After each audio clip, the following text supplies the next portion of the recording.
Добро вечер, почитувани. Вие сте со отвореното студио на телевизија Нова. Вечерва акцент ставаме на економијата. Ке ги анализираме последните статистички податоци кои денеска ги објави Државниот завод за статистика.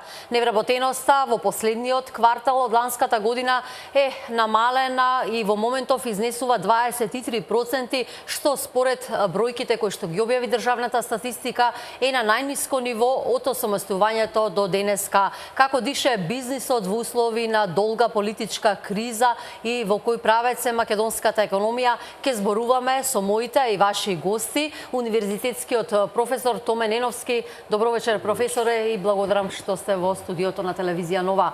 Со нас е и Љупчо Зиков од неделникот Капитал. Поздрав и до вас. Во студиото учество има и господинот Митко Алексов, извршен директор на Сојузот на стопански комори. Добро вечер и добре дојдовте во телевизија Нова. Добро вечер. За прв пат во студиото е универзитетскиот професор Ванчо Узунов. Добро вечер и благодарам што прифативте поканата. Благодарам на поканата. Добро вечер. Неновски, падот на невработеноста се случува во време на сложена политичка и економска состојба во Македонија. Како да го толкуваме овој, според статистичарите, историски пад на невработеноста?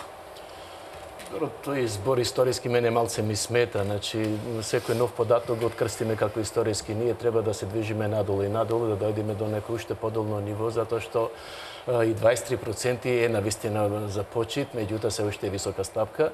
Иако јас лично мислам и секогаш кога можам тоа да го кажам, велам дека толкава висока стапка на невработеност кај нас по мене не е реална.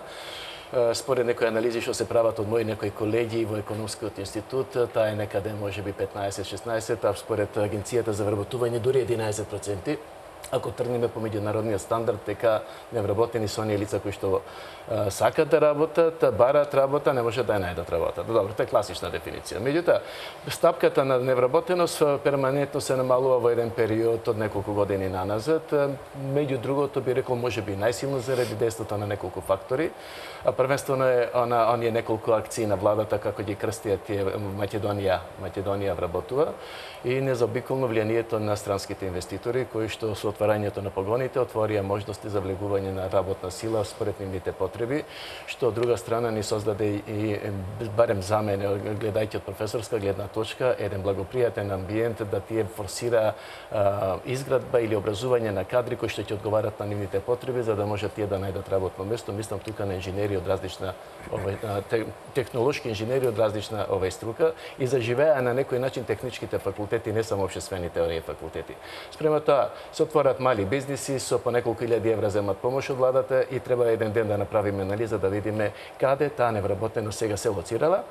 И во исто време, повторно и тоа ќе завршам тука одговорот, треба да видиме што се случува на спротивната страна. Се намалува невработеноста од 38 пред 10 години на 23, значи тоа е онај рекорд што го говорите вие. Меѓутоа, од друга страна имаме зголемување на стапката на вработеност. Таа некаде во истиот период од 34,3% беше, сега е 44%, иначе се зголема бројот на вработени. Некаде пред 10 години беа тие 560.000, сега се 730.000, а невработени официјално се 220, вкупната работна сила ни се движи околу 950.000 невработени. Работна сила. Зиков спомена и професорот, ако направиме споредба компарација во последните 10 години од 38 на 23%. Добар податок е ова? Видите, податок како податок, тој е добар податок.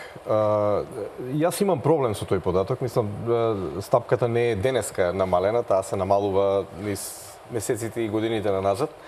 Она што би дополнил на ова што професорот го кажува е фактот дека да, од една страна вработеноста, тоа треба да се забележи, да се потенцира дека вработеноста пораснала во Македонија. Тоа е пред се влијание имаат странските инвестиции, зоните и како таква ситуација тоа може да се поздрави дека е одлично. Меѓутоа во делот на невработеноста, кај падот на невработеноста, голема компонента на влијание има и иселувањето на младите професионалци од Македонија.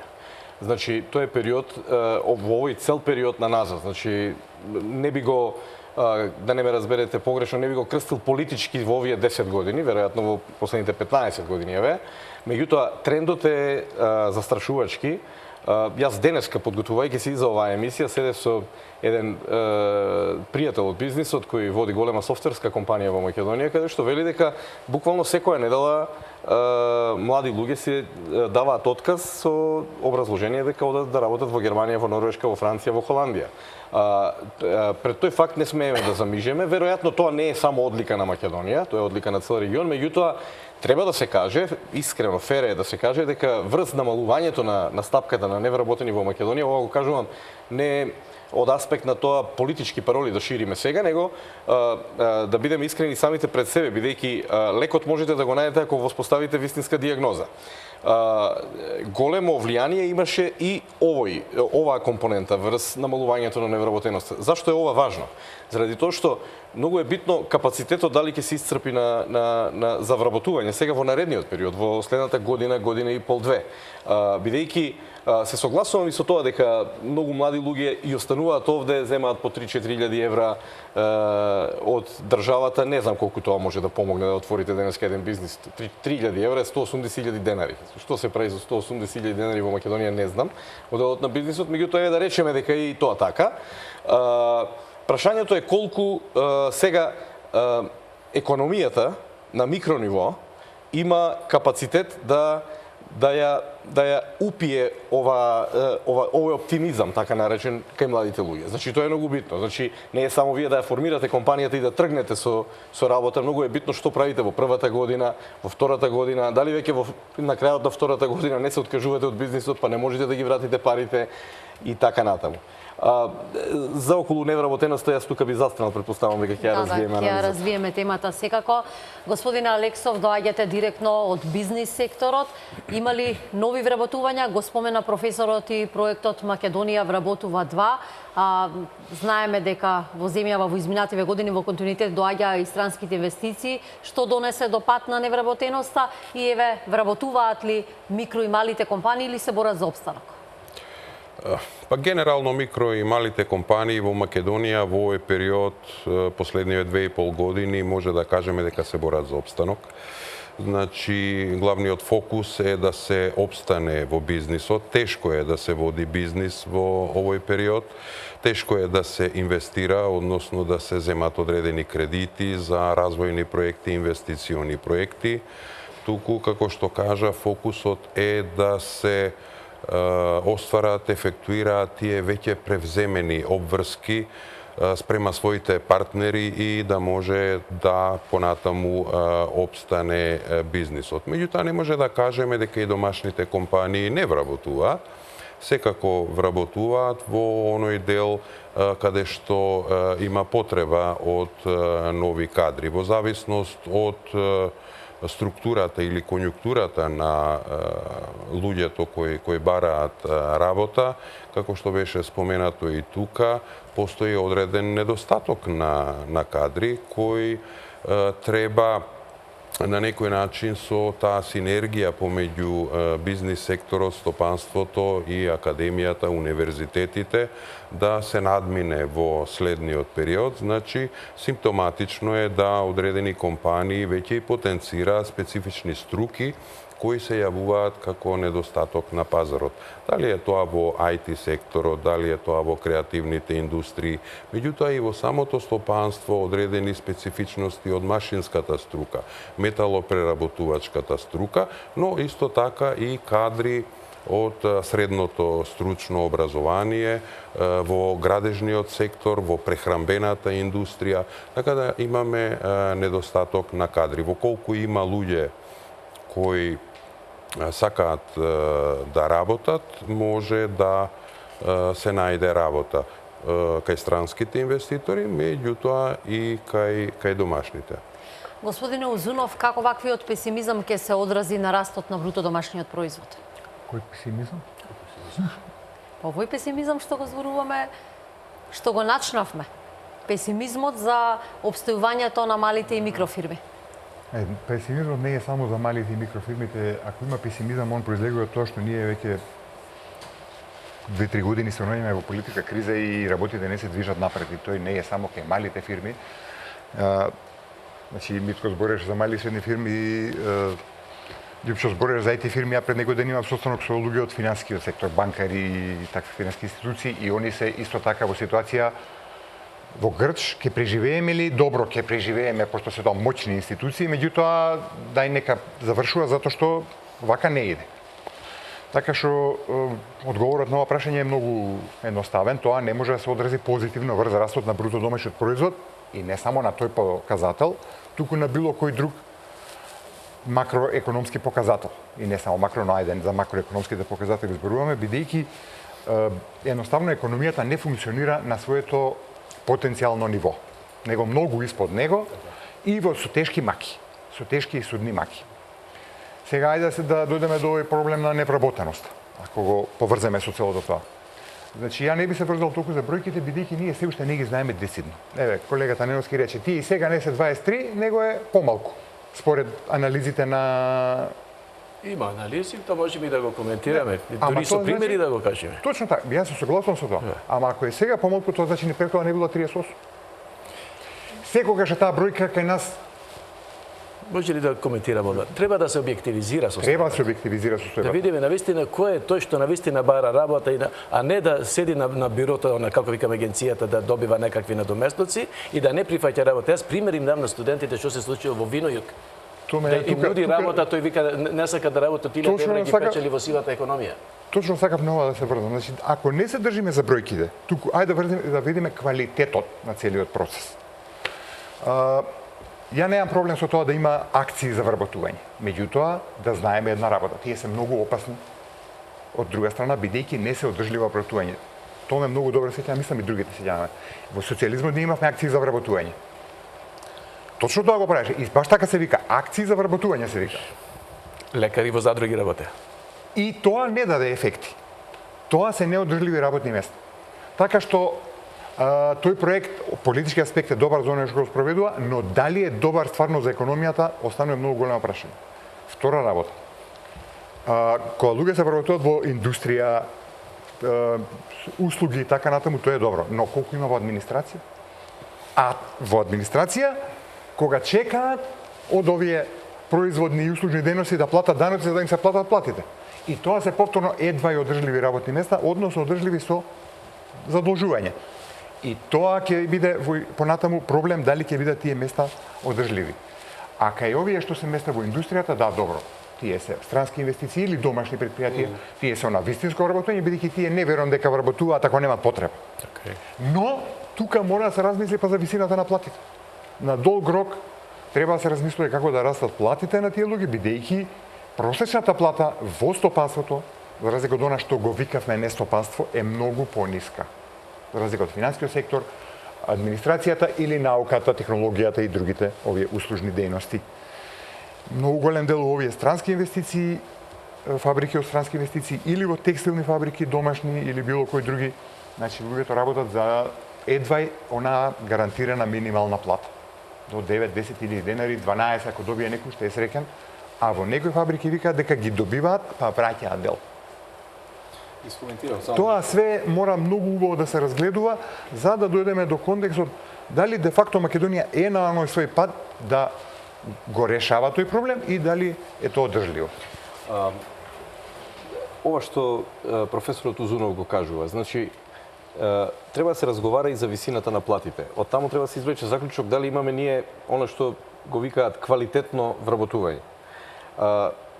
Знаете, 250, 270, 280 евра не може да биде на денешно време со оваа динамика на работа добра плата. Веројатно овде има сега други некои работи што треба ние во општеството да ги завршиме, значи како некои реформи, како некои институционални работи што треба да се решаваат од аспект на заштита на работниците и така натаму формирање на синдикати. Синдикати не постојат никаде, значи во тој дел. Меѓутоа ја малку сакам да зборувам за синдикатите како таква ситуација, бидејќи таа ја сметам за една нормална придобивка на едно демократско општество. Пошто ние овде ги немаме или ги немаме квалитетно да работат, ние овде имаме исто така проблем со човекови права и демократија, значи во овој дел, кај заштитата на работничките права. Меѓутоа, ова што професорот Неновски го вели, зошто да работам како што велат во Вино Југ.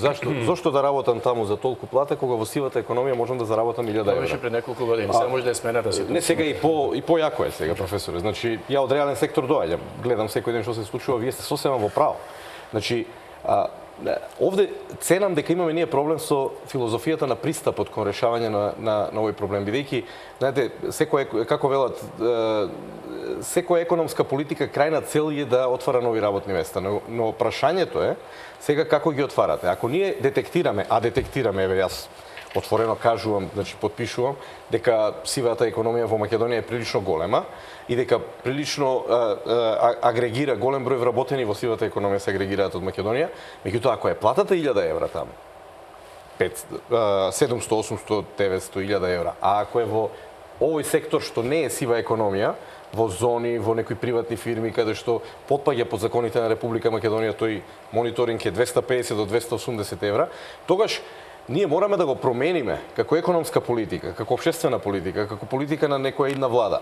Мора да се промени дело дека таму треба во сивата економија да се дозволи, да се види, ако предпоставиме дека сивата економија не е составена од трговци на дрога и проституција, туку Тоа е црна економија. Тоа е црна економија. А ако е сивата економија нешто што е окей, бизнис, се работи, не се плаќаат даноци, придонеси, некои лесни шверц ситуации, така натаму што ние го велиме шверц. Тоа не мора да значи. Нема лесен шверц, шверц Да. е шверц. И сега тоа треба да се покрие со друг пристап, со политика, бидејќи таму имате предприемаштво. Таму имате луѓе кои сакаат да заработуваат со работа, тие не од било што влегле во сива економија. Значи таму мора да влезе, како велиме, политиките да влезат во таа зона. Не можеме ние 27 години да зборуваме дека Македонија има сива економија, дека голем дел од сивата економија потпаѓа под тие индустрии, сектори и така натаму. Јас велам, ако некој создава 1000 евра месечна плата таму значи дека компанијата создава пари во таа зона. Тогаш прашањето е како банкарскиот систем е поставен према таквиот тип на стопански активности. Како е државата преку незините институции поставена, пазарна инспекција, УЈП и така натаму. Значи, тој дел мора да стане да оди во зоната на легалност. Како велат во една конференција пред 2-3 години во Америка, сега ми падна ова на памет. Вели, ако имате сива економија и корупција во своето општество, најлесно решение како тоа да го направите е да ги легализирате. Значи, тоа е, обидете се да ги легализирате, тогаш ќе направите пазар. Значи, во таква една ситуација и тогаш цените ќе нивелираат. Ако во сивата економија нешто се плаќа многу скапо, кога ќе го легализирате, ќе се појават многу субјекти легални на пазарот, па цената ќе падне. Така да, многу е важно што прави системот визави тој момент. Јас лично се верувам во тоа дека платите во Македонија, се вратам на платите во Македонија може да бидат повисоки. И може Македонија да стане атрактивна од аспект на домашни инвеститори и странски инвеститори да се вработуваат повеќе луѓе и да не размислуваат ново вработените, а една година ќе работам во пример сега Джонсон Мети, 1 до 2 години, па ќе направам искуство, па ќе се поврзам со шефот во Англија или во Германија, па ќе заминам таму. Го имате тој тренд. Од оваа фирма тука, да речеме странска, одат во фирмата мајка или во фирмата сестра во Европа. У исто време, многу е важно владата која ги носи тие странски инвеститори, кои им ги дава тие погодности, дали има свој резон во преговарањето од аспект на тоа да мониторира што се случува, бидејќи знаете што се случува, собствениците на странските компании некаде таму од Лондон, од Берлин, од Франција и така натаму, тие ги гледат паметните луѓе на теренот, локалциве, и знаат дека за малку пари тие може да ги земат и да ги однесат во своите фирми мајки каде што им се прилично потребни. Такви ситуации имате, да речеме, и со Deutsche Telekom во Македонија. Низ годините на назад. Знаете ли што се случува, колку македонски професионалци денеска работат во Германија? Ама не го кажеш, се извинувам. Не го кажеш чарето. Се што да ги забраниме странските инвестиции? Не го реков. Ема сега тоа тука да довршиме се идеја. Сепак да не го заборавиме податокот, ако до пред 10 години Македонија не беше на мапата на некои големи светски имиња, сега веќе многу светски корпорации знаат за Македонија, а дел од нив и почнале бизнис тука. Зборуваше Зиков за платите, но сепак факт е дека и странските инвестиции донесоа и креира нови работни места. Но еве, како да ги задржиме младите, креативните умови да останат? дома? Вака, значи прво странците кога почнаа да доаѓаат пред 10 години, јас тоа го имам веќе од некој со средби од како искуство сознание, стекнато веле вие имате скапа работна сила и ние реагираме како скапа работна сила, 18.000 некаде просечна плата, колку е 300 евра, тој вика имате скапа работа. Зошто е скапа? Затоа што не е квалификувана според нашите потреби барај. Јас треба да го земам него, да го школувам, да го обучувам, на обуки да го праќам, да плаќам за него, мене тоа ме чини скапо. 6 месеци треба да го обучувам. И така почна полека да се менува системот и во средното образование, меѓутоа преќе го кажав и во високото образование. Ние сите бевме, се сеќавате кога се запишуваме општествени науки, економски правен факултет, филозофски факултет. Тек тук некој што не можеше да се запише на општествените науки одеше на електротехнички на машински факултет. Сега одат по 300-400 студенти. Се менува ситуацијата.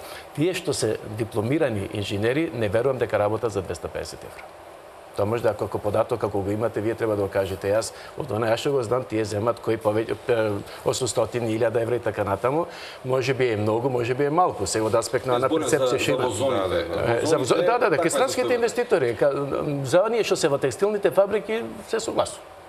Оние битолските текстилни фабрики, грчките текстилни во битолската околија по 200 евра, дори помалце, по 6.000 денари. Ама колку тоа е страшно. добро вработени со овие стручни Така, кадри. во зоните ви И имате тоа треба многу да малку направиме. такви. Веројатно не се многу, бидејќи странецот има експертиза.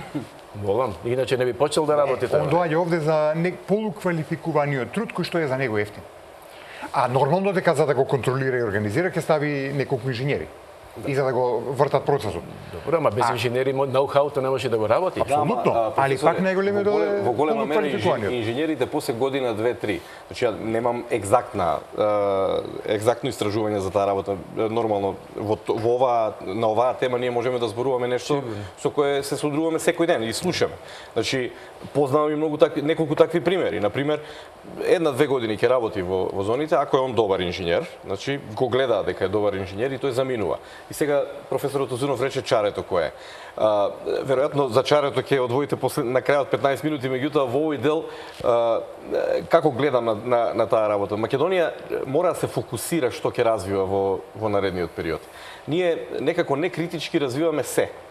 И кога ќе кажете денеска странски или домашни инвестиции, ние за се имаме субвенции, за се имаме некои потицаи што викаат краватите, друг тип, нели, на некои погодности што ги даваме на инвеститорите, меѓутоа во сите гранки или во поголем број на гранки.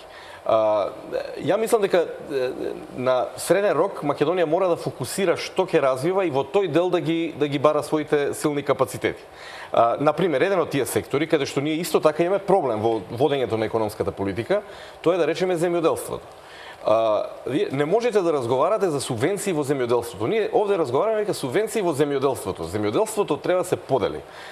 Субвенции во руралното земјоделство, оно што значи земјоделско стопанство, каде што една фамилија работи земјоделство и субвенции за фармери, ако сакаме да го подигнеме тој дел. Сега, ако тоа го поставиме така, ќе видиме дека ние имаме проблем со стимулирањето на фармерството во Македонија. Значи, ние даваме некритички субвенции кај многу илјади земјоделци во тој дел, само да завршам, а од друга страна, тие произведуваат примарно земјоделско производство кое е многу ефтино на пазарот. И вие ако влезете сега внатре во темата, ќе видите дека секоја година земјоделски производи или јагниња, она што значи фармерство, али примерно производство, значи јагниња, овци и така натаму, тоа е многу ефтино на пазарот. Таму парите одат кај оние прекупци, накупци, кај руралните земјоделци што тоа го прават, нема ништо. А во исто време отсуствува појавата на пошироко фармерско производство како што го имаат словенците и хрватите, не зборам на памет. Значи во тој дел каде што имате посилни фармери во сите региони на државата, каде што директно се вклучуваат на организиран откуп, каде што тоа производство потоа се пакува, си добива својства како што треба и се извезува. Извозот го барате не кај руралното производство, примерно, извозот мора да го барате кај фармерството. И да завршам, Македонија може да развива и IT, и автомобилска индустрија, и компоненти вакви, и компоненти онакви. Ние мораме да тргнеме од она што ни е нас природна позиција 100 годишна, а тоа е производството на храна. Значи, еден од фокусите што треба и да бараме во иднина инвестиции кои ќе отвараат нови работни места, експертизи кои ќе подигаат стручњаци за таа работа, треба да биде, според мене, овој сектор, веројатно и други сектори, меѓутоа ово е тој кај што најмногу можеме да дадеме придонес и да се види тој придонес, значи оној напредок во тој дел. Повелете, господин професоре. Фала и го зема местото на Јупчо Зиков, улога на Не, ама за неколку работи морам да искажам несогласување. Прво, не може Македонија да не е добро. Според мене не е добро Македонија да каже што ќе развива. Таа политика на избор на победниците, picking the winners, од страна на владата. Не да кажува, да насочува. Ама сега, значи Македонија не треба да каже што ќе развива, него како ќе се развива. Ќе се развива она што ќе успее на пазарот, ама ќе се развива преку тоа што ќе станува попродуктивно и поконкурентно на странските пазари. И ќе се стимулира пораствот на продуктивноста во македонската економија и од тука и неизината конкурентност, значи Македонија да почне да пласира на странските пазари производи и услуги кои што ќе имаат поголема додадена вредност и затоа ќе се продадат повеќе. Кај субвенциите, втората тема на колегата. Не е проблемот на поделба на субвенциите на рурални и фармерски. Не, него проблемот кај субвенциите што не се стимулира инпут. За субвенција треба да се стимулира аутпут. Кај нас тука беше грешката направена. Ако имаш нива, за таа добиваш субвенции. Не. Ако на нивата направиш производство и ако е над одреден минимален стандард на квалитет, тогаш добиваш субвенции. Значи да го тераш, да го стимулираш. Тој што произведува. Да го кажувам јас, проблемот е кај руралниот земјоделец, кај оној што е на село. Проблемот е што тој не можеш ти од него да очекуваш, јас се развојно кажувам. Помогнеш со советување, со експертиза. Не можеш да очекуваш. Тој мора да има каде ќе продаде, бидејќи вие не можете да очекувате од него да извезе. И кај нас е тоа проблемот, затоа цените случајно се бавам и со тоа. Значи, ја намерно се бавам, затоа е прашањето на тоа дека вие од селанецот на село, нели, србите и хрватите имаат селјак и не се вреѓаат, нели, селјак има и фармер. Ние од селанец не се вреѓаме. Има разлика, да. Селанец не се вреѓаме. Селанецот кој што има 10 декари или 10 хектари еве некај, и тоа е малку, кога ќе го произведе примарното земјоделие, сега збориме нешто што цела Македонија го работи во моментот, а тоа е реална економија. Тоа е економија, таму има многу фирми, многу предпријатија има. И последниве години се формирани, се натерани да формираат тие земјоделци и фирми, за да може да се приходува преку нив, па и данок се зима за таа работа, а ние не прашуваме како они на теренот приходуваат и каде продаваат. Тоа е проблемот. Најголем проблем во Македонија во моментот е што вие немате откупни центри. Вие немате фарми каде што ќе го ушмукаат тоа производство, ќе го спакуваат и ќе го извезат, како што на времето имаше такви извозни компании, сега да не забораваме, нели се знаат тие компании дури во Македонија кои постојат Усо реплицира Узунов и да преминеме на друга тема. Има малку тука поширока приказка. Еве ја ќе ставам сега на маса таа теза, особено со Томе можеме да дискутираме. Видите што станува збор на пазарот на земјоделски производи, домашниот. На страната на производителите има конкуренција, ги има повеќе и ситни прилично се. Особено овие што ги вика Љупчо рурални. На страната на откупните центри има помал број играчи и несовршена е конкуренцијата. Овие многумина се сретнуваат со малкумина кои се помоćни во односите меѓу нив. Тоа е несовршен пазар. Тоа е неуспех на пазарот томе. Ако може Македонија да има регулаторна агенција за телеком, за електронски услуги, за пазар на капитал, зашто нема земјоделски производи?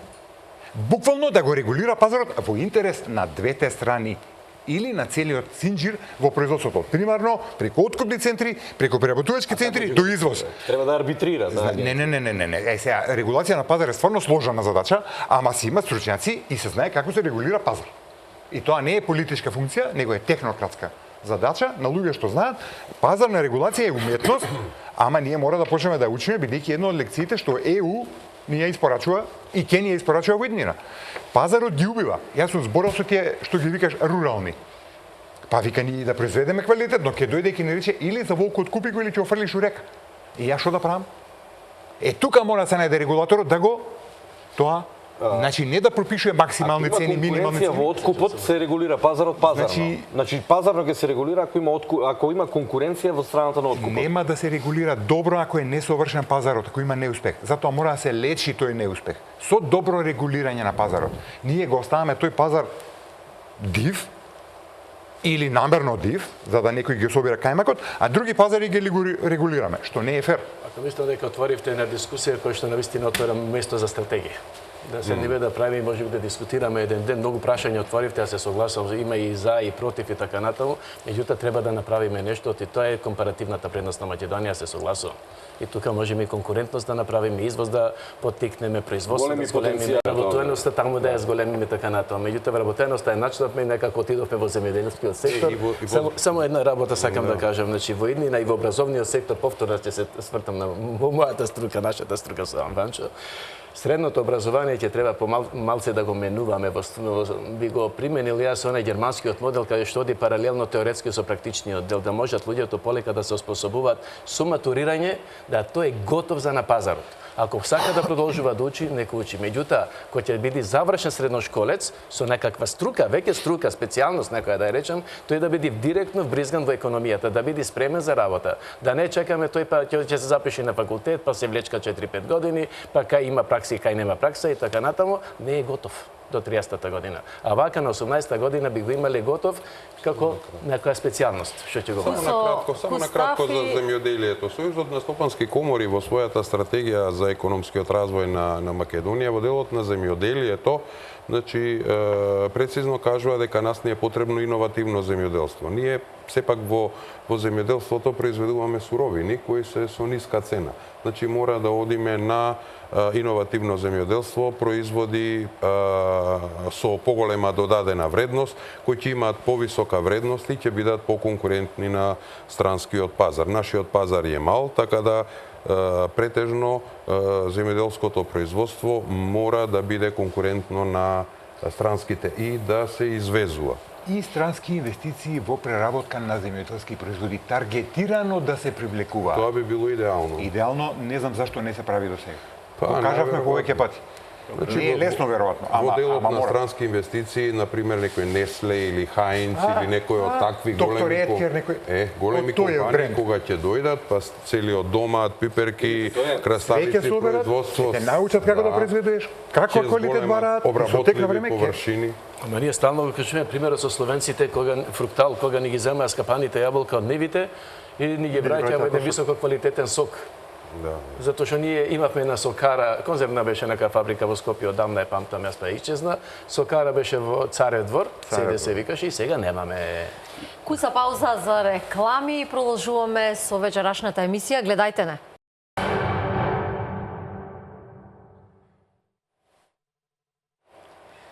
Почитувани, назад сме во отвореното студио на телевизија Нова. Вечерва зборуваме и ја анализираме актуелната состојба во економијата, потикнати и од денешните статистички податоци кои објавуваат пат на невработеноста. Во живо на оваа тема имаме и нашата новинарка Љупка Камчева.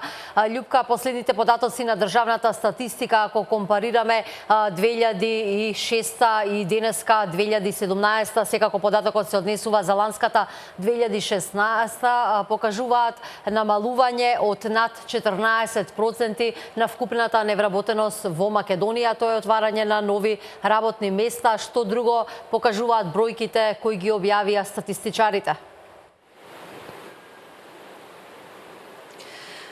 Па, Биби, според денешниот податок на Државниот завод за статистика, според кој невработеноста е падната на 23,1% во четвртото тримесечие од 2016 година и во однос на претходниот квартал е намалена за 0,3% поени, покажува дека ова е историски пат на невработеноста.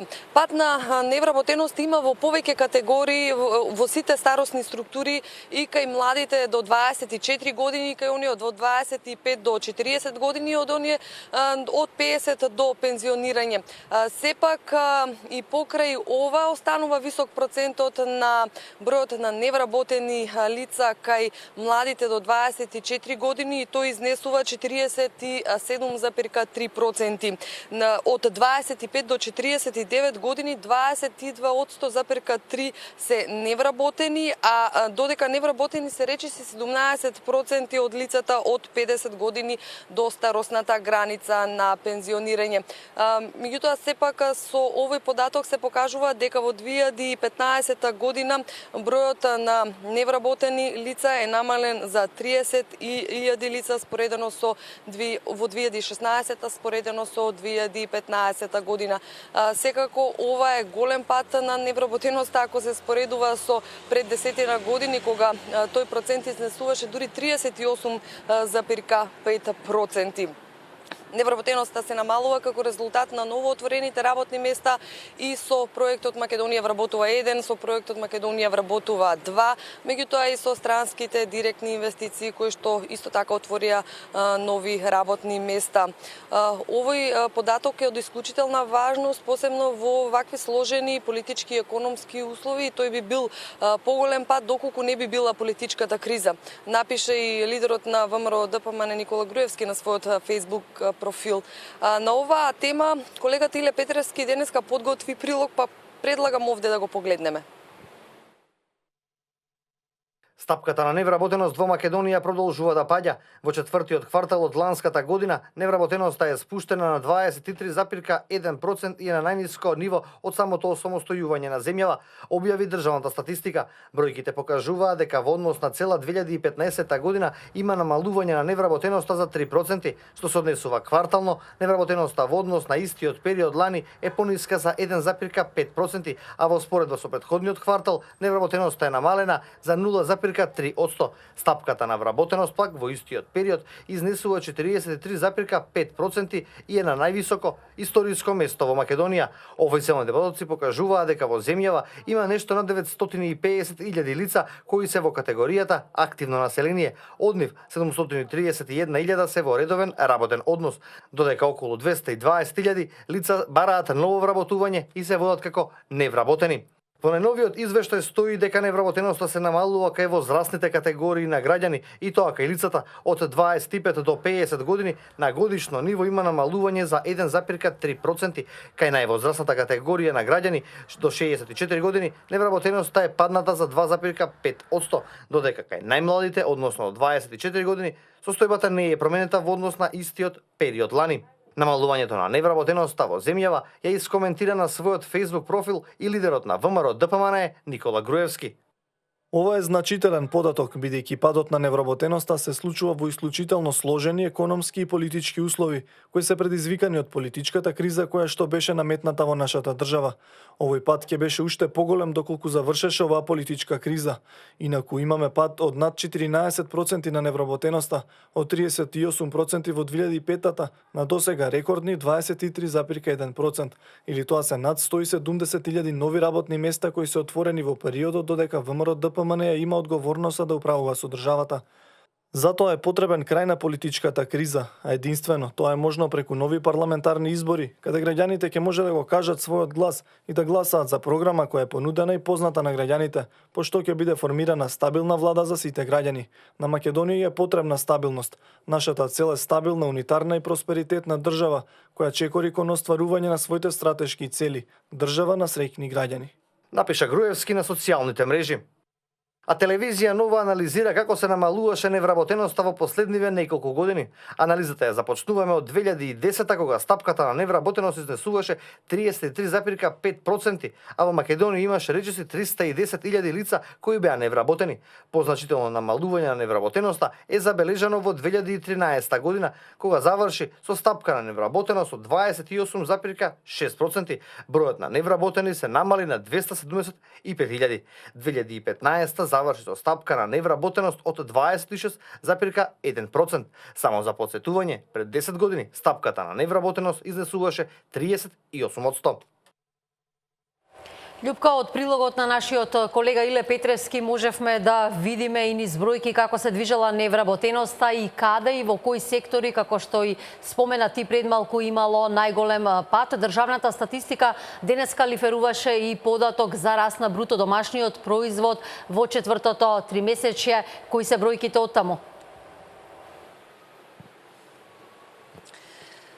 Така би во 2016 година македонската економија пораснала за 2,4%. Најголем раст имало во вториот квартал од минатата година, кога бруто домашниот производ пораснал за 2,9%, а најмал во третиот квартал, кога растот изнесувал 2%. Очекувано и за 2016 година најголем раст има градежништвото со над 18%. Секако и овој раст на бруто домашниот производ би бил поголем доколку не би била политичката криза. Токму и поради тоа и владата ги ревидираше проекциите на бруто домашниот производ со ребалансот на буџетот од првично проектираните 4% ги ревидираше на 2,3%, а истото го стори Народната банка. А како образложение се потенцираше дека се ревидира оваа стапка поради неповолниот надворешен амбиент и неизвестноста во земјава поради актуелната политичка криза. Овие проекции исто ги ревидира и Меѓународниот монетарен фонд и Светската банка, а Народната банка на Република Македонија за 2017 година пак проектира раст на македонската економија од 3,5% и 3,7% во 2018 година. Колку ќе бидат реални овие проекции, Љупка, веројатно ќе зависи од политичките случувања. Благодарам за вклучувањето во отвореното студио на телевизија Нова. Љупка Камчева со последните статистички податоци од центарот на Скопје, а ние тука ја развиваме и понатаму темата, но отвараме и нови прашања. Господин Алексов, не само што нема политичка разврска, туку Македонија влезе во уште поголем заплет. Што значи оваа моментална состојба за бизнисот?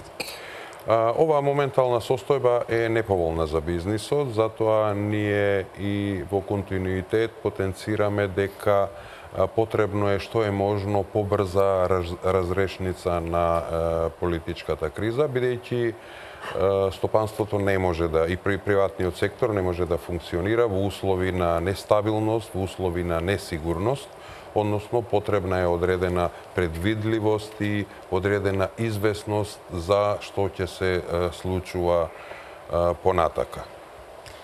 Добро, неминовно е тука да се спомене и моменталните преговори, представувањето на платформата, негодувањето. Имаме секојдневни протестни маршеви низ Скопје и уште во 20 на градови низ земјава. Професор Неновски, што значи барањето за двојазична Македонија од економски аспект? Каков товар ќе биде тоа за целокупната и онака гломазна администрација? Тешко дека некој може да го каже сега, затоа што математички пресметки не се ни правени, нити може сега да се направат, прво да видиме како ќе функционира, ако функционира, нели тоа? И какви ефекти ќе имате, како што е речено, двојазичноста е скапа, многу скапа работа, што значи сето тоа ќе се дуплира, ќе се ангажират преведувачи, хартија, па не знам, инструменти за не знам какви активности, тоа не може човек ни да претпостави што се ќе треба во таа ситуација, особено во јавната администрација. Нели тука ќе треба да се инвестираат тие средства. Са во бизнисот како ќе оди таа комуникација не можам да претпоставам. Оти се вели дека ќе треба да знаат два јазика бизнисмените или секој да знае или не знам како е тоа во тие договори запишано дека ќе те казнат ако не го знаеш јазикот. Значи тука веќе може да има кочница во работа. Значи некои работи се дури не да, така дури смешно делува да не можеш да си го развиеш бизнисот, дури муабе да не можеме да правиме, ни договор да склучиме. Ќе си најде начин ако треба ќе склучуваме, нема ќе склучуваме договор на два јазика или ќе го склучуваме договорот. Ќе треба ли Зиков да се вработат преведувачи во сите институции, дури и во оние градови како што е да речеме и Штипи и Охрид, каде што немаме со такви апсурдности. Мислам, Македонија е двојазична, тројазична 60 години, 70 години. Денеска имаше еден убав, прекрасен текст на некаде по порталите го гледав за Крушево за вчерашните демонстрации на групава сега што демонстрира за заедничка Македонија. И имаше еден коментар на социјалните мрежи, вели демонстрираат за еднојазично Крушево, а Крушево со години е тројазично. Значи македонски, на влашки и на албански се зборува. И луѓето меѓу себе прекрасно се разбираат, меѓутоа имате еден заеднички именител сите тие демонстранти таму. Сите се невработени. Значи, во Крушево работи една конфекција, се може да замислите конфекција е една фирма работи во Крушево. и работи јавна администрација.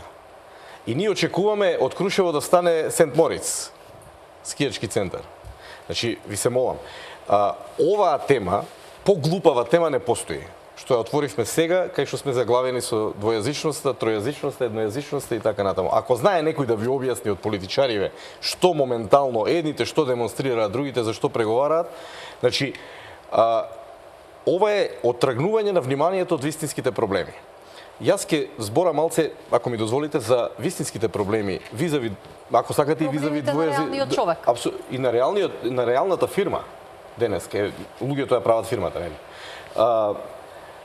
Ние си заслушавме работи во бомбите кои имаат директно влијание врз бизнисот. И никој не збори за таа работа. Во Македонија е табу тема и забрането е да се зборува за материјалните работи што се кажани во бомбите, за кои некои провладени еминентни луѓе деновиве и признаваат веќе дека полека признаваат дека тоа е факт внатре. Значи ние не разговараме кои работи и кои дела внатре, дејанија, има директна импликација врз бизнисот и врз фирмите во Македонија. Врз намалување на конкурентноста, зголемување на монополот, како се носат одлуки во јавната администрација визави бизнисот, големи пари се во прашање. Значи, како ние тоа ќе го решаваме? Од друга страна, додека ние зборуваме за стапки од 2,9 на GDP, ви се молам. Значи, Македонија за да излезе од економска криза и треба 15 години поред по 7%. Добро, ма заложник е на политичка криза, што не го забораваме заради тоа. Председателот Ѓорги Иванов треба да го даде мандатот и да се направи влада. И така најбрзо ќе излеземе од политичката криза. Со нови избори влегуваме во нова политичка криза. Таа не може никој да ја менаџира. Значи, ние имаме избори кои завршиле и сега треба да се прави влада и не ни треба на нас стабилна влада. Сега и тука малце ќе опонирам. Нас ни требаат стабилни институции.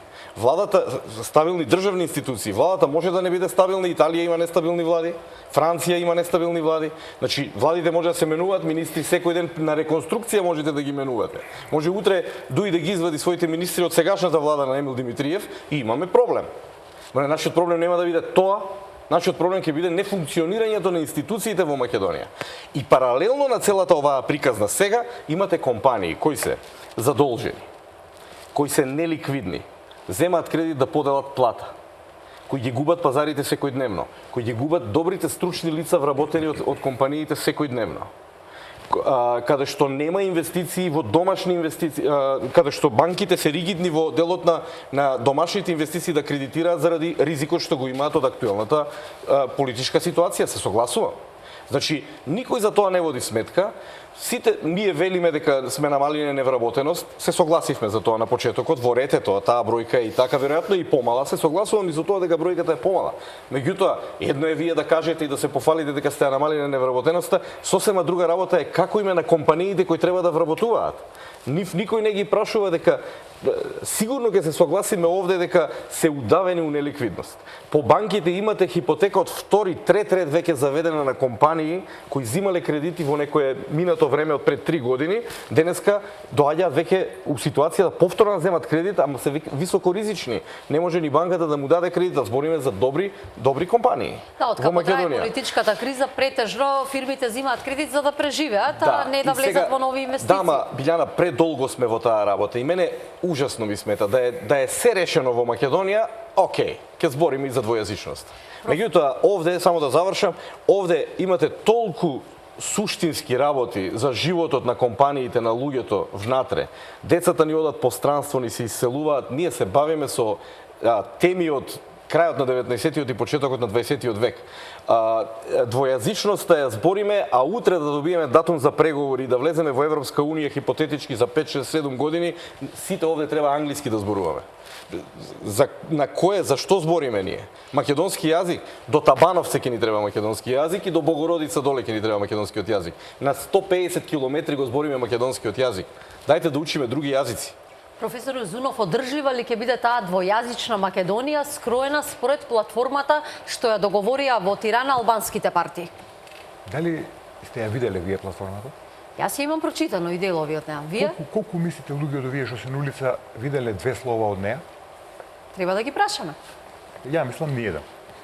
Знаете што е проблемот? Не е проблемот во платформата. Не е проблемот во двојазичноста, не е проблемот во парите и ова. Проблемот е сосема на друго место.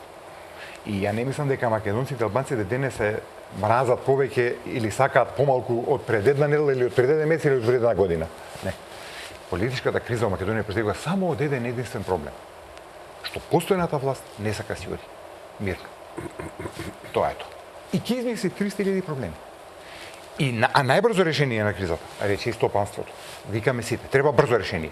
За 24 сата може да има Македонија влада. Само да сака оваа влада да предае власта мирно. Да го даде Иванов мандатот. Нови избори. Кој гарантира дека ќе бидат после тоа составена влада? Кој гарантира? Пак е председател Иванов, така? Може па да рече него да мандатот.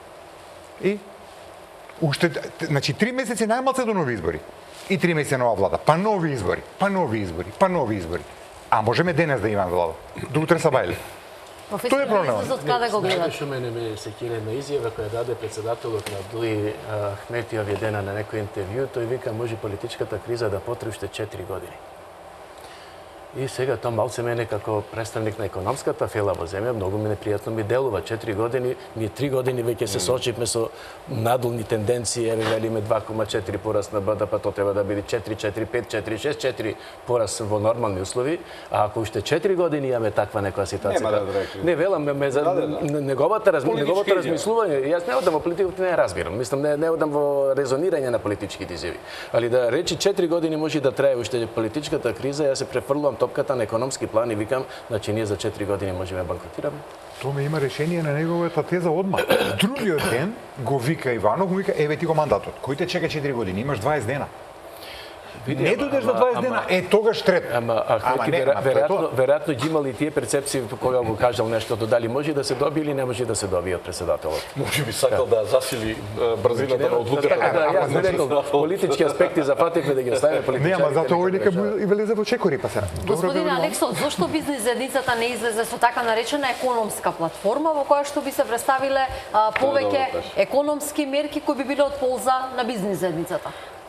Па видете, бизнис заедницата, поконкретно Сојузот на стопански комори, повеќе преферира со одредени стратегии во одредени делови кои ќе донесат напредок во економијата и ќе делуваат поволно во стопанството. Значи, ние кажуваме дека потребна една национална стратегија за развој на приватниот сектор. Самиот приватен сектор со своето развивање, ова претходно што го зборувавме, ќе има поголем капацитет да вработува млади луѓе да се вработат во компании домашни во Македонија, да не бараат излез надвор од Македонија. Потоа сега тоа е една стратегија. Ние функционираме на начин да одредени повратни информации од нашите компании членки, потоа ги обработуваме, елаборираме, нели, и ги преточуваме во така наречени мерки кои ги доставуваме до надлежните институции. Потенцираме дека неопходно е функционирање на државните институции со полн капацитет и со сите нивни ингеренции. Овие мерки што ги доставуваме, дел се прифаќаат, дел не се прифаќаат во зависност како се аргументирани и елаборирани. Согласно нашата статистика, околу 80% од тие мерки, во зависност од кој дел, дали е законска регулатива, фискална политика, IT сектор, земјоделство, градежништво, трговија, се прифаќаат и се имплементираат. Така да сметам дека таа стратегија во нашето делување е исправна, која треба понатака да оди. Компаниите со што имаат проблем? Еве, ние мислам многу отворено тоа сега ќе го дискутираме. Значи, пред се бизнис заедницата бара, инсистира да биде вклучена во иницијалната фаза при подготовка на одредени закони или законска регулатива која се однесува на економскиот дел или при подготовка на економски програми или креирање на економски политики. Значи, не да се направи нешто, па потоа, еве, ајде погледнете го вие, имате недела дена, 10 дена, или ќе се стави на ЕНЕР системот, па сега коментирајте и така натаму. Тоа не функционира тоа. Видовме. Потоа консолидација на законските текстови или пречистени законски текстови. Веќе бизнис заедницата не може да се снајде. Значи мора одредена, тоа е техничко прашање, меѓутоа тоа мора да се направи. Одредени закони, голем број на закони да се пречистат и да знаеме на што сме.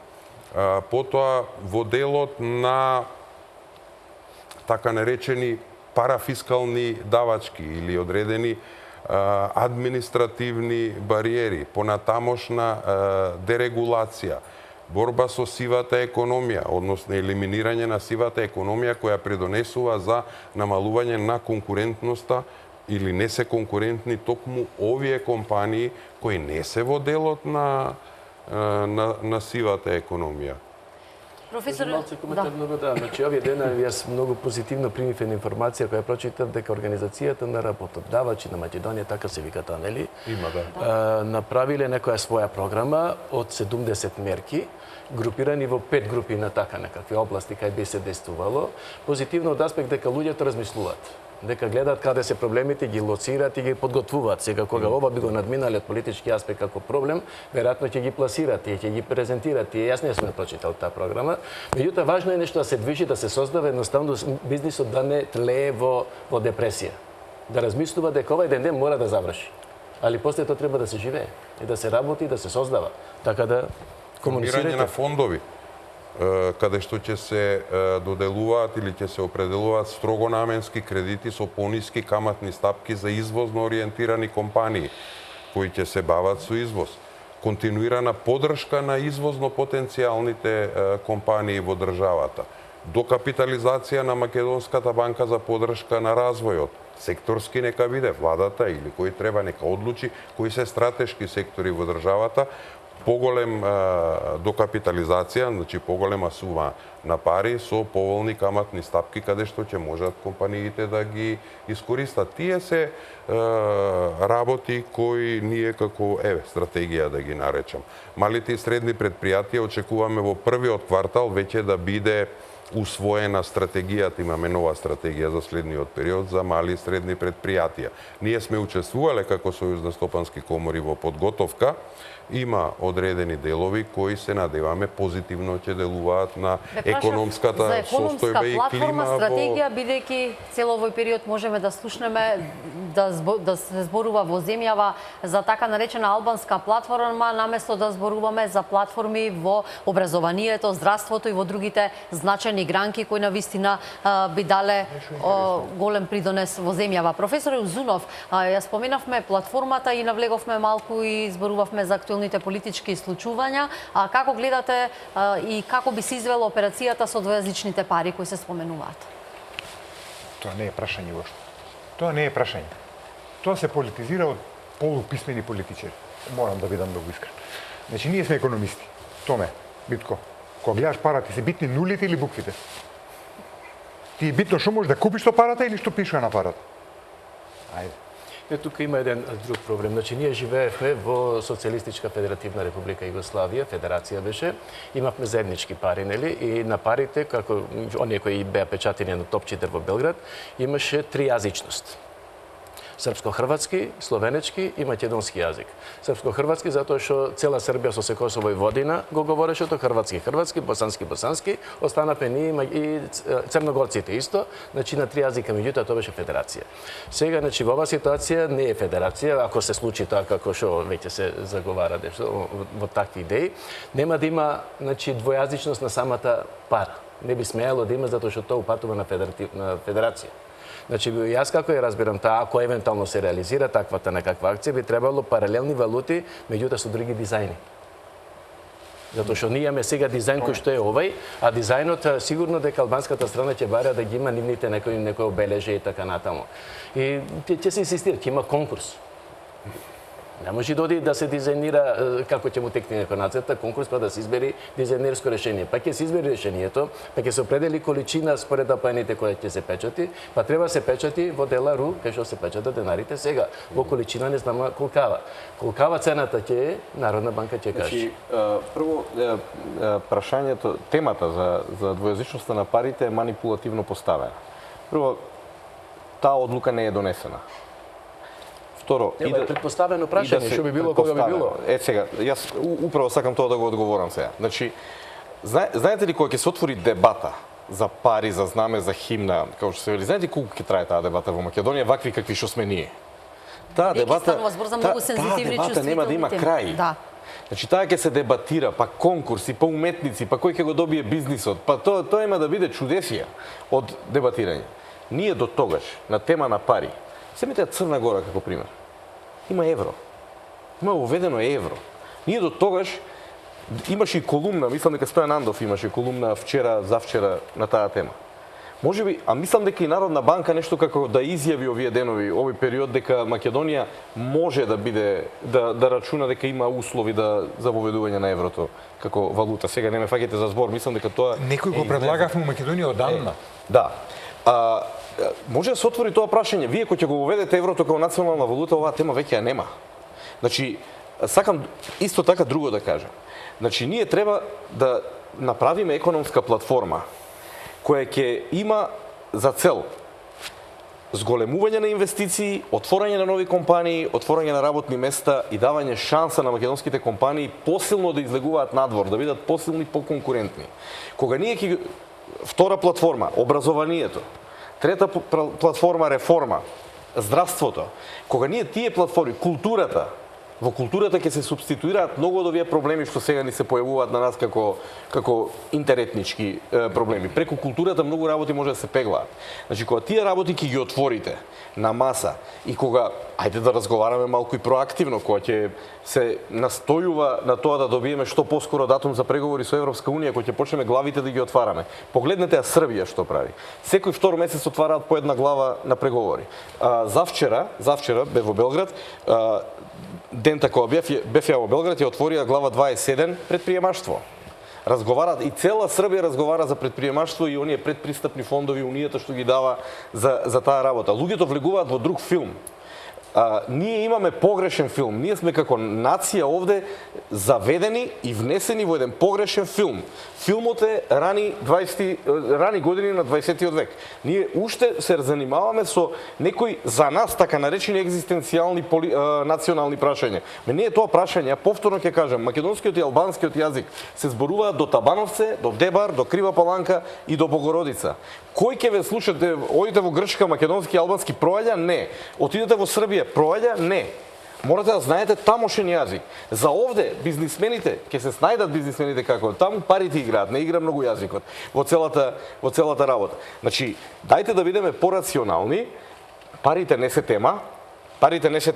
Некој ја извадил таа тема сега као двојазични пари. Се врти. Се врти. Меѓутоа дебатата ќе се отвори. Зошто не ви отвориле дебатата? Ќе дераме дебатата. Отвориме кога ќе дојде време, ако дојде време. Меѓутоа сега таа се потенцира, вака и тоа боди очи, знаеш како Тоа е злонамерно бе тоа. Нити албанците ќе бидат со двојазични пари, нити македонците ќе бидат посиромашни. Пак владата ќе вреди толку колку што вреди сега. Зашто се отвара темата? За да не се предаде власт. За да не тргне напред Македонија. Темата, можеби луѓето кои пласираат платформата требало да ја пласира само во делови кои што да речеме навистина се суштински, а овие ги сметаме за помалку суштински да ги нема. И тоа дразни сега. И тоа се потенцира, се вади на телевизија една, друга, трета, двојазични пари и народот реагира. Видите, професор, тоа е тоа сега. Ние после емисијата да седнеме на едно кафе, ќе отвориме у 1 сат, 2 сата, ако седнеме, ако имаме толку време вечерва, нели ќе отвориме дебата за многу работи. Така. Ова е извадено од некоја дебата, ставено во некаква платформа, не срекно одбран формат, значи мора да се признае тоа платформите, знаете на Балканот тоа како е, одма распад држава и така натаму. Значи можело да се каже декларација или дека се сликале на фотографија у Тирана, па сега ние направивме цела една катастрофа од сето тоа, а можеле да одат у Тирана, ама да не се сликаат. И никој немаше да знае, никој немаше ни да ја види фотографијата, а може да пада седат таму со Еди Рама. Меѓутоа, не викам дека нема и провокација у сето тоа, значи се е тоа така. Меѓутоа, тоа е политика. Ние во политиката се е дозволено. А се е дозволено. И сега ние сме сега заложници на еден процес. Се што ќе им дозволиш ти као граѓани. Ние сме заложници на тој процес. Не можеме да се ослободиме. На крајот на грижата граѓаните имаат суверенитетот. Значи, Колку се моќни сега во оваа ситуација? Кои? Еве, граѓаните викаме да спречат таква платформа или декларација или што ти ја знам, одлучуваме. Политичарите си го решаваат тоа. Ние сме им дале мандат. Томе, Како ќе кога ќе сватиме дека се граѓаните оние што ја контролираат работата во Македонија, ќе ни тргне напред. Кога ќе сватиме? Ама, Добро, ние разговараме сега за економија. Има начини како тоа се решава. политичарите нема да ни дадат да сватиме, ние треба да сватиме. Политизирано општество максимално. Максимално поделено и сполитизирано. Тоа е проблемот што не може. Поделено не, исполитизирано да, поделено не. Не. Сепак е поларизирано, професоре, ќе се Не, согласите. Да. апсолутно не. Кога секој еден обичен граѓанин зборува за политика и кога на маса, кога ќе се Исполитизираност седне, не е се е црно-бело. Не, мислам тоа е дека- исполитизираност за да биде реалити шоу. А во Македонија односите што ги имаат македонци и албанци и као комши, и као соработници, Не и во зборувам бизнис и за во све, поделба меѓу апсолутно македонци и не. албанци, И зборувам- турци, и роми, и било кој. Ништо не е нарушено. Ама ќе Не, политизираме. ако мислите на поделбата помеѓу македонци и македонци, ако мислите на таа поделба, ние само треба да се сетиме дека после оваа емисија сите ќе отидеме дома и ќе си ја погледнеме реалноста. Значи, кој како живее. Сите овде имаме заеднички именител.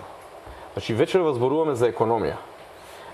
Сите имаат или деца надвор, кои им избегале да учат па не се вратиле, или имаат невработени дома, или имаат вработени кои се мачат. Знаете, не, пак ќе кажам, пак ќе алудирам на тоа. Не е сета среќа 200 евра дома да однесете денеска. Денеска е 21 век, бара други потреби.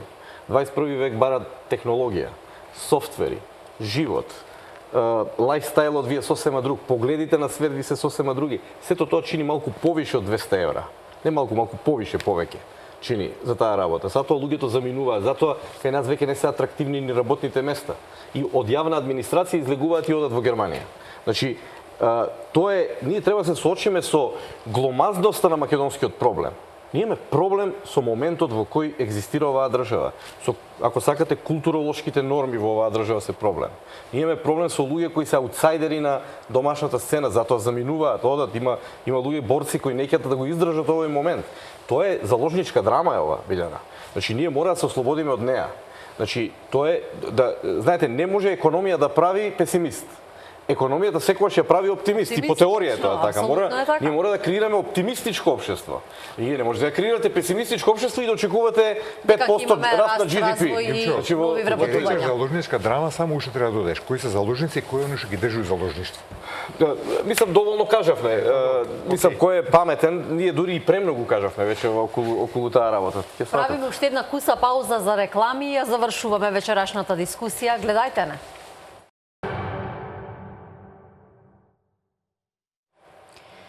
Ја заокружуваме дискусијата во вечерашното отворено студио во кое доминираше економијата, зборувавме за невработеноста и во кој правец се движи македонската економија, како да се креираат нови работни места. Професоре Неновски, податокот е имаме пат на невработеноста, економијата бележи благ раст, но сепак како до повисоки стапки на раст, веројатно во малку помирен политички постабилен амбиент. Апсолутно, значи податокот за бруто домашниот производ може да го анализираме и како позитивен и како негативен. Негативен затоа што ова економија има капацитет, има нескриени можности, они латентни можности да остварува и повисоки стапки. Мене некојаш ме критикува кога ќе давав некакви коментари, можности дека можеби и 5 и 6% на стапка на пораст да имаме на бруто домашниот производ, кога капацитетите, ресурсите би ги користеле. Меѓутоа, тоа во оваа ситуација политичка не може да се оствари затоа што има неизвестност, затоа што има негативни очекувања, има воздржаност во потрошувачката, во инвестициите, а тие фактори се во сите учебници во макроекономија поставени како едни од елементарните фактори кои дават услови, клима за действување на инвеститорите. А позитивно би коментирал затоа што сепак и во вакви турбулентни времиња, а Македонија ќе биде запишана во историјата затоа што во 25 години поминала многу турбуленции во својата економија, многу шокови доживеала и сега овој деветиот поред силен шок што го доживува, сепак има некакво позитивно остварување 2-4-2-4. Колку замислете да беше негативно, па да одиме во рецесија, па други последици да има. Не дека треба бидеме задоволни, туку политичката криза полека да ја снемува и да си тргнеме по патот на одржлив развој. Зиков, како да се вратиме на патеките на висок економски раст, какви што имаше Македонија изминатите години? Мислам дека на многу краток рок мора политичката ситуација да се реши. Без решавање на таа ситуација не. Ставот како да се реши го кажав, значи брзо правење влада. се знае тоа како треба да се направи во овој момент. Потоа, носење на стратегија една среднорочна, значи прво треба да се изгура годината финансиски, треба да се видат да се види во какви финансиски дупки е државата, значи да се видат сите долгови. Зборам за краткорочни долгови, не зборам за среднорочни и долгорочни, тие сепак ќе зависат од преструктурирање на економијата, меѓутоа Македонија реално на краток рок има своји обврски што треба да ги овој месец има субвенции за делење кај земјоделците, колку што се моите информации, не само што нема субвенции, него изгледа нема ни директор на платежната агенција во моментот. Така да тие работи мора да се средуваат. Она што на среден рок би требало да се направи е оваа економија и владата што треба да дојде, би требало да се свртат пред се кон домашниот бизнис сектор, при тоа не запоставувајќи ги странските инвестиции и странскиот ноу-хау што се носи. Еве, во позадината ги гледаме фабриките во Бунарџик и сето тоа изгледа импозантно, супер, меѓутоа не сме домашниот сектор на компании здружен во коморите да биде аутсайдер на тоа. Тоа значи дека условите што се даваат за странските инвестиции треба да се приближат или да бидат исти и условите за домашните инвестиции. Не смееме да ги делиме инвеститорите на зелени и темнозелени, значи во таа работа.